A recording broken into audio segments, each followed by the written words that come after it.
આપનું નામ અને હું આમ આદમી પાર્ટી રાજકોટ શહેર પ્રમુખ દિનેશ જોશી. દિનેશભાઈ, ખાસ કરીને શેનો વિરોધ કરી રહ્યા છો? વિરોધ એ છે કે આજે 8 તારીખે હેલ્મેટનો કાયદો લાગુ પડ્યો એટલે પોલીસના ધાડે ને ધાડા ઉતરી ગયા છે ભાજપના કહેવાથી. કારણ કે ચૂંટણી ફંડ ભેગું કરવા માટે કયો ભાજપનો એવો નેતા છે કે જેની પર તમે દંડ કર્યો? આજે તમામ ધારાસભ્યો રાજકોટના જેટલા છે, દર્શિતાબેન હોય,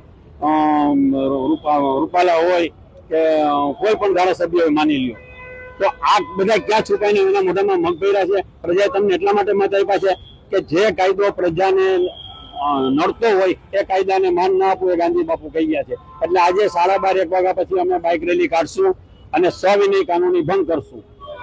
આ કાર્યક્રમ શું છે ખાસ તમને કહી દઉં કે હેલ્મેટનો કાયદો જે આવ્યો છે એનો સવિનય કાનૂની ભંગ કરવા માટે 12:30 અમે બાઇક રેલી કરવાના છે, કમિશનર ઓફિસે પહોંચવાના છે.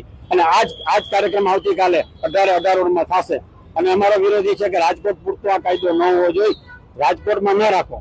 તમે હાઈવે પર રાખો, અમને વાંધો નથી, પણ તમે ભાજપને વાલા થવા માટે કમિશનર સાહેબ આવું કરે છે. મેં કમિશનર સાહેબને પ્રશ્ન કર્યો, બીજું સાહેબ તમે લેખિતમાં આપો કે જો હેલ્મેટ પહેર્યો છે એનું મૃત્યુ થશે તો જવાબદારી મારી, તમે આપો છો? તો કમિશનર સાહેબે ના પાડી.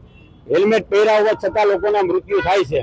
એટલે અમારું કહેવું છે કે એના કાયદા એ પોતે તમને કીધું જાહેરનામું બહાર પાડે છે, એમ છતાં રેતીના ટ્રકો આવે છે, નંબર પ્લેટ નથી હોતી, ઓવરલોડ હોય છે, દીકરીમાં ગાડી ફરી જાય છે, ત્યારે શું થાય છે? એનો કાયદો ક્યાં છે? આ ખાડા છે એનું કરો ને. દારૂમાં તમને કેટલો રૂપિયો મળે છે ત્યાં કરો ને ભાઈ. અહીંયા શું છે તમારે?